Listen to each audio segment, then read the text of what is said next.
Hello and welcome back to Hyrule Warriors here on the TheHiddenTriforce. We're going to explore the second stage of the game, which is Eldin Caves.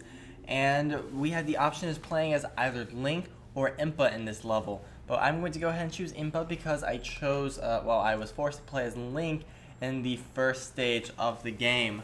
Also, kind of a new thing that they have, on each stage there's sort of an elemental theme to it, and it will tell you, the game will make a recommendation based off of the theme for which character and even which weapon you should use, because each character sort of has a theme to it. Impa, for example, kind of has a water theme to her, and this is a fire stage, so she was recommended over Link. So Impa is very much sort of similar to Link, where she uses her sword as a weapon.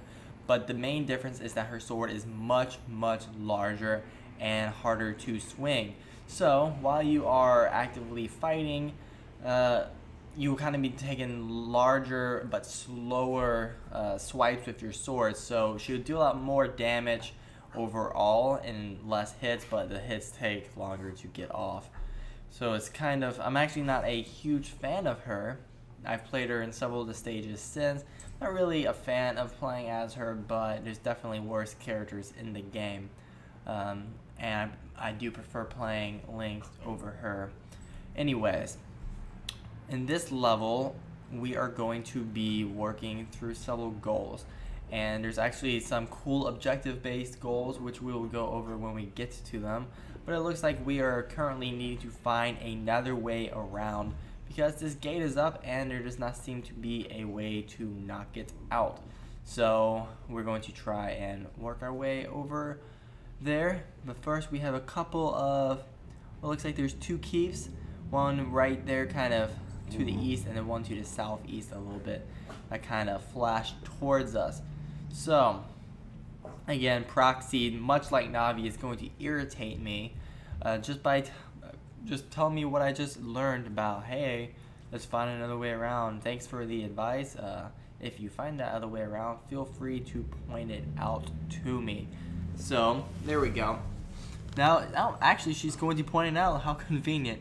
So she's going to kind of mark that on us on the map with the X, and we're going to go and break through that wall. So before we do that, let's go ahead and try and take this outpost, spawn some of our knights there for us. Also something, whenever there is a larger enemy, be it an outpost captain, a boss, or just kind of a different variation like a Lizafol or something just kind of in the ranks of the rest of the common foe, there will always drop an item that you can use for crafting different things. Each kind of monster has its own unique material, kind of similar to Skyward Sword, where they would drop items as well that you could use to craft, and even with a Link Between Worlds to a degree, where it would allow you to, you weren't really making items, more so just different potions and stuff in that one, but same concept. So try and take out the larger enemies whenever you get a chance, because there's a lot of items, and especially that goes towards your badges, that increases your defense, attack, and extra abilities. So definitely collect as many materials as you can whenever you get a chance, and because you'll definitely burn through them quite often. So let's go ahead. There we go. We met up with him. We're going to help him. We're going to save the day and take out some of the Stall Child and this Poe here. Actually, I'm kind of a fan that they're bringing back the Poe in this kind of way. I was not a huge fan of the Poes in Twilight Princess, though in a way they were more realistic and fitting towards the Twilight Princess graphics. I have always had a sort of a soft spot for the Poes from Ocarina of Time, because I liked the riding around on a horse and shooting them and bringing them to the Poe collector. So I'm glad that these guys are back. So, Dark Wizard's gonna taunt us a little bit, but no big deal. So what we've got here is a unique situation. As I mentioned, there's going to be several objective-based missions that we have to complete in this level and throughout the entire game, really. It's not always going to be just defeating this or reaching this person. There's actually going to be kind of missions that we have to lead people through and guide things. And in this case, we have to guide a Bombchus from the Goron captain way down south all the way up here. And it's not terribly hard, but in a way it's also kind of annoying, and we're going to see why it's annoying here momentarily, because the Bombchus will get hindered by enemies that are in its path. And as the Goron captain points out, they're going after the Bombchus, and Praxy's like, hey, Bombchus, Bombchus, Bombchus, Bombchus. Everybody cares about this Bombchus all of a sudden. So we're going to go and head off to the flashing icon on our map indicator. Thankfully, there's a lot of shortcuts like the area we just dropped down, and that's going to be present throughout the game as well. And you see there's a lot of monsters right in this general proximity where the Bombchus is coming right up to, so I'm going to try and clear that out. Sort of failed on my X attack there. Didn't really get a good hit off, but oh well. So this will be my second video of the Hyrule Warriors Let's Play. I originally thought I was only allowed to put up 30 minutes before the 17th, so I'm going to put this video up before then, and this will be my last video that I put up before the game embargo lifts on the 17th. But do not worry, I will have the rest of the game recorded and ready to go up briefly after that embargo lifts, and definitely before the game comes out in the United States, so you have that to look forward to. Anyways, we're just going to keep clearing out some of the stall child. There are definitely just a ton of them.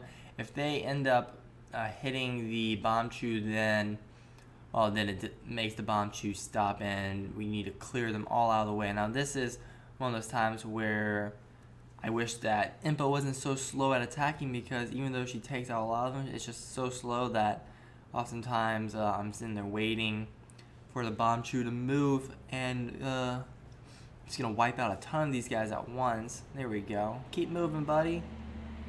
But yeah, as you can see, the Bombchus also has a health meter, similar to the characters, as I mentioned in the last episode, and even our own character.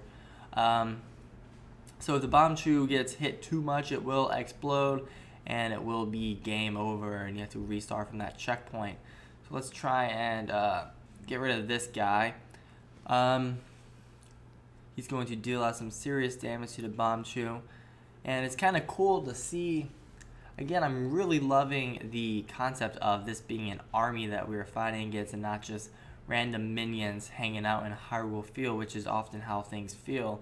But these guys are actually working towards an objective and trying to hinder our efforts to advance within the game. They're trying to take out our tools and just block our paths, and it's kind of a cool thing. And it's definitely I would love to see more Zelda mashups with other series, because that's one of the great things about the Dynasty Warriors series, is how there's a lot of combat and kind of a warlike feel to the game, where the Zelda games never really have that feeling to it.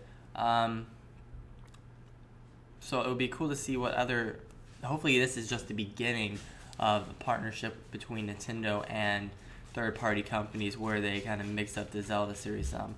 I'm getting annoyed here because this guy should have began moving ages ago. I don't feel like these guys, there's enough enemies in this way to keep it from actually moving, and every time I clear some, there is more when it could easily move, because there's not anything in its path like right now, but it's standing still. And then it's still completely free, and now they're going to start swarming in the front. Like, what all do I need to do? Let's just, maybe I need to take out the keep boss and capture the keep, and that might do it. Will you move now? There we go. Just wanted me to capture the keep. Should have made that a little bit more clear, but no worries. So again, I apologize that I've cut out the cutscenes from this video. It's just one of those things that I have to do so Nintendo doesn't claim my video, and even then I'm not foolproof. it's still highly likely that they'll claim it. But here we go. I'm gonna blow that up, and the logic doesn't make any sense, but the ground somehow filled in with more earth than there actually was from that rock that we blew up, and it blew up in a weird way that never would have created that effect anyways, but whatever. I'm going to keep this little brief cutscene here. Hopefully this doesn't trigger anything, because it's a fairly short one.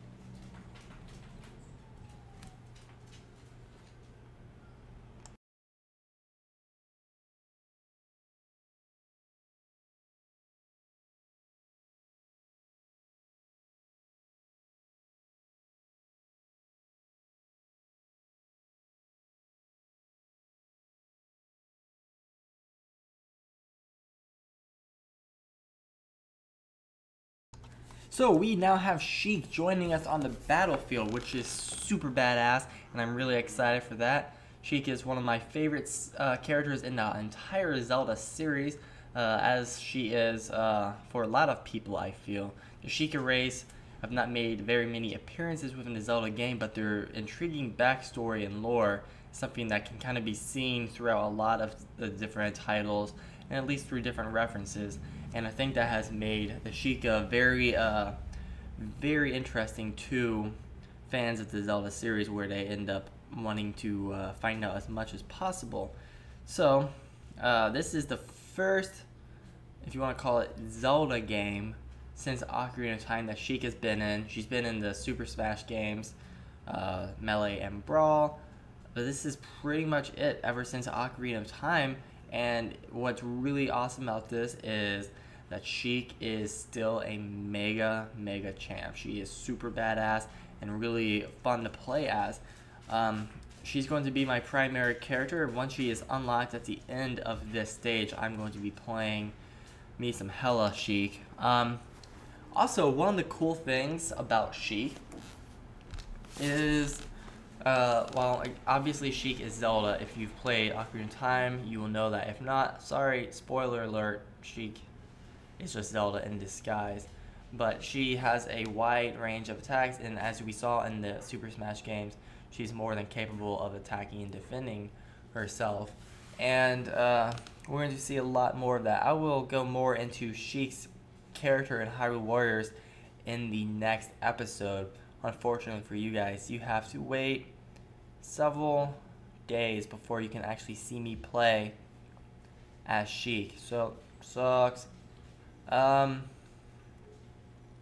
Anyways, we're still trying to, we got a couple more objectives. We're going to try and clear this tunnel square, and as you can see, there's a Bombchus right there. So there's a lot of Bombchus rescuing missions here. It's kind of, I don't know if I would call it an overkill with that concept, but I definitely don't feel like it's necessarily needed to have us do another Bombchus navigate or guidance mission here in the same chapter. And it's not the last one that we'll be doing either. It's not the last time we'll be seeing Bombchus. But it's also cool to point out how this is the first time that we have seen a Bombchus since, I want to say since Majora's Mask. In the Oracle games, Bombchus were in it, and Ocarina of Time, that may be the only games that Bombchus have been in. So it's kind of cool to see them making a comeback. It's really awesome in my opinion. Let's go ahead and see what the treasure chest has.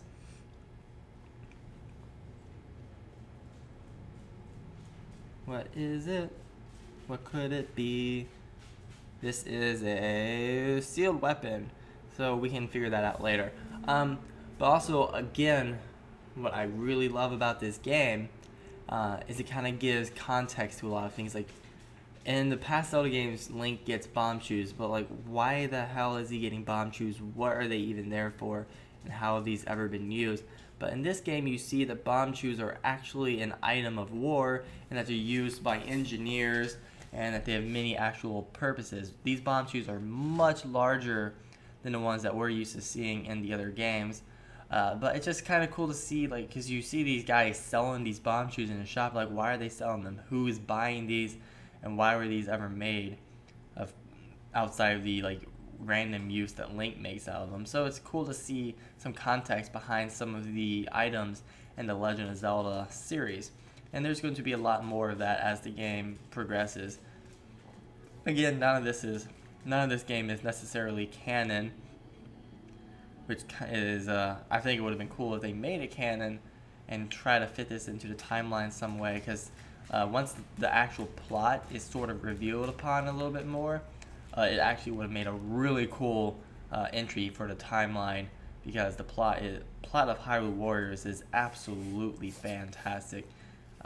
Apparently there is a Skulltula somewhere near me. I just don't know where. I'm going to hang out here and try and find it.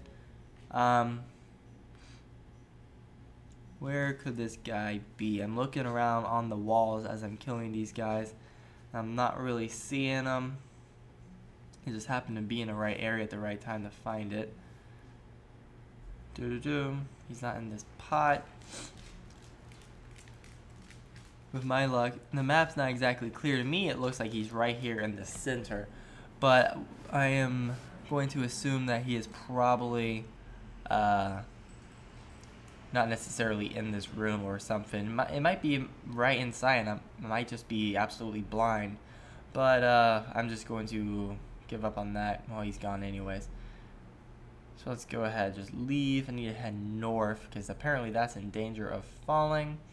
We don't want that to happen.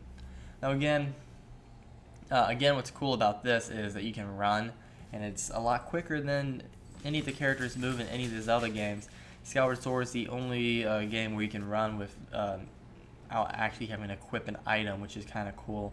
And the stamina meter has gotten a lot of criticism since Skyward Sword's release, but I was actually I'm a fan of it, and I don't think that it could have been extended maybe a little bit more, but I don't think that it was too short by any means, and it was still better to have that brief amount of time running than no time running, which we would have had. So, to me, I think it was pretty awesome, and I would like to see it come back in other games, or they should just have, you should just be able to hold A and run. That would probably be just the best bet. I don't know why they have to make him not be able to run. Should probably make him be able to jump too, but oh well. Let's see, we got this telling us to find and defeat the spirit of the caves. Now Impa just leveled up to level 7. Of course, we've got Sheikah here fighting alongside us. Sheikah also kind of has an elemental theme to her. As you've seen several times, Impa has a water attack. I'm not really sure why they gave Impa a water theme. Obviously, in a few games that she has been present in, she's never remotely indicated that she is water-based. She's not like a Squirtle or anything, but she does somehow have the ability to cast magic that is water-themed in this game for whatever reason. And I guess that comes in handy as she washes away her enemies. So let's go ahead. We're going to continue trying to find and defeat the spirit of the caves. Just gonna go through these different keeps and work our way there if we can. This seems to be blocked off here at the second, so we might need to find another way. Let's go down this way. We're about 2/3 of the way done with this episode. It's about 30 minutes, a little bit longer than the last video, but not much longer. So as again, what I said in the last video was that each episode or each stage of Hyrule Warriors is seeming to be about 20 to 30 minutes in length, so it's fairly consistent. It will be longer if you try and go out of your way and get the Skulltulas, or if you go out of your way and are just trying to get a ton of kills and make sure that you keep all the keeps at the same time, then you'll end up playing each stage for a little bit longer than you might normally would be. So let's go ahead and go help out over here. We got a Bombchus that they're getting near. Don't want him blowing that up by any means. I really dislike these guys. My least, I like the enemy as a whole, but they kind of got on my nerves in Skyward Sword because, one, I went through 80 to 90% of the entire Skyward Sword game without having a shield. So it made several areas difficult, and it's not that I didn't know how to get a shield, it's just that I was in a way too lazy and it was gonna break. I just didn't see the point in buying a shield again and again. So the fights with the Lizafol were always irritating because of that. And that, with the combination of the Wii Motion Plus controls kind of being finicky at times, kind of made it a little bit irritating to hit them. I actually had one little mini boss fight against a pair of them, an armored pair, in one of the temples. That lasted me about 20-30 minutes just fighting them because my controller was not picking up the motions and kept swinging incorrectly, and then I was unable to defend myself, which made it even more fun. Anyways, back to the matter at hand. We're here trying to capture the Crystal Cave, take over this keep, and then we will have a Bombchus little mission once more here shortly, which I'm kind of nearing the end of this episode and stage, thankfully. It's not one of my favorite stages. I find, well, the design itself is actually quite fantastic, and it would have been cool to see this kind of presentation in other Zelda games, and actually like in one of the real Zelda games, to see kind of the mines and everything that's going on, because there's always hints that there are mines, and there's hints that Gorons are kind of playing some role in the mountains like that, but you never really see that kind of, well, you do, but not to like the detail that you see here.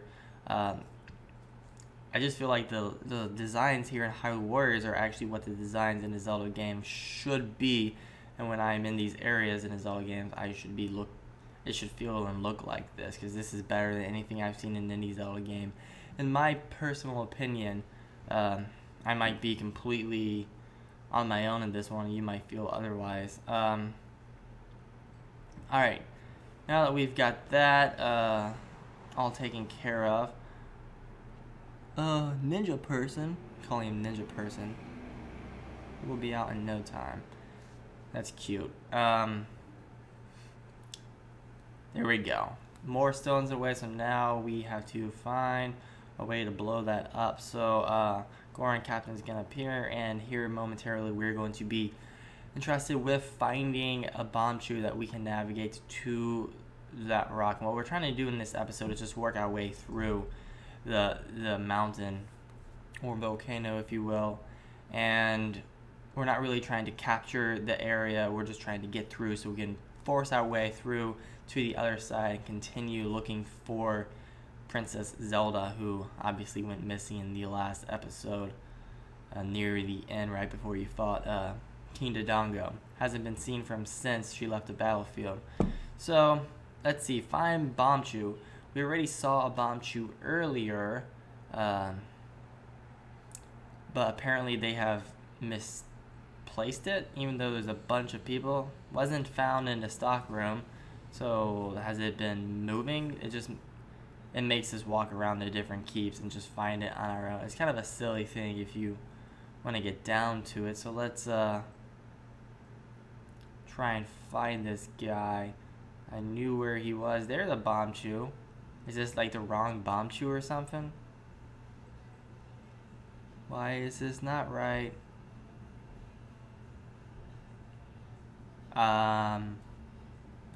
Okay, it says find a Bombchus. I am literally attacking and dry humping the Bombchus, but apparently that's not what it's looking for. So let's go ahead and drop down here.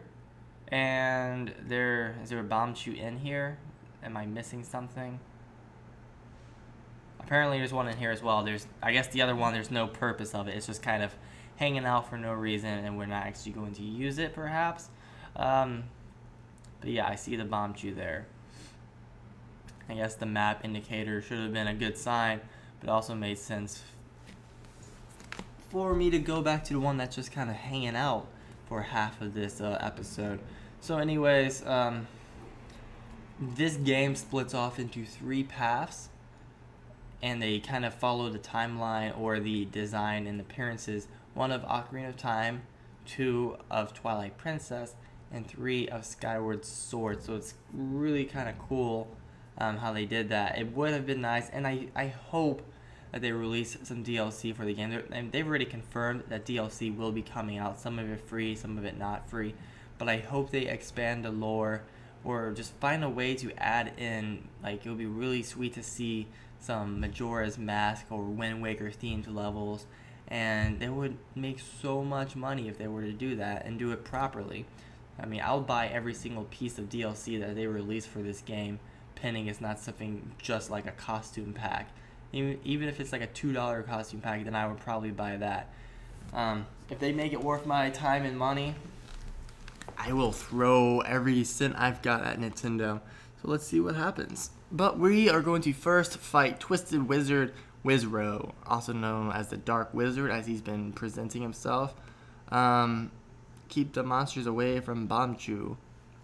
He's going to try and interfere with our bombing mission.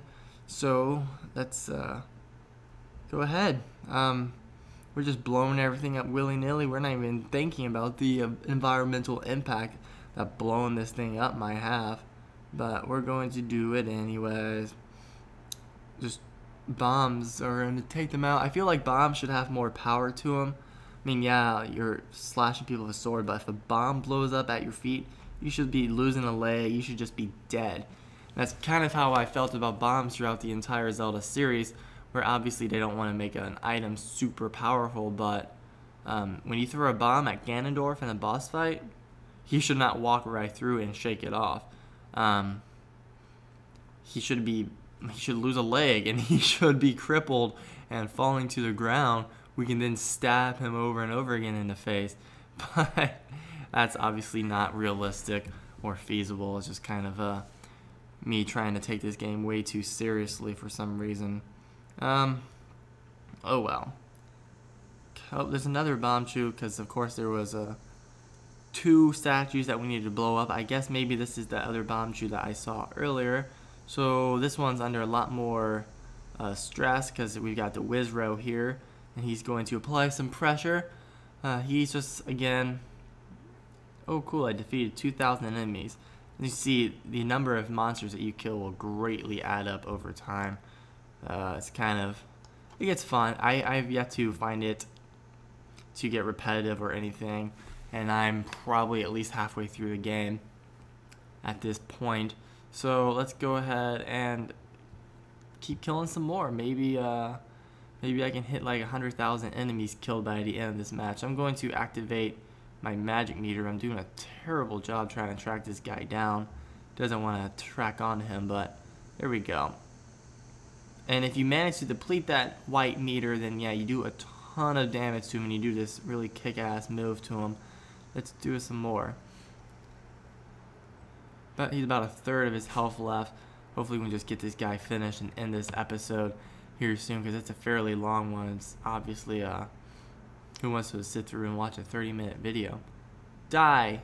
Are you dead? Sweet. Wizro's dead. Well, not dead. He's gonna run away. He'll be back. He's retreated from the battlefield. I don't know.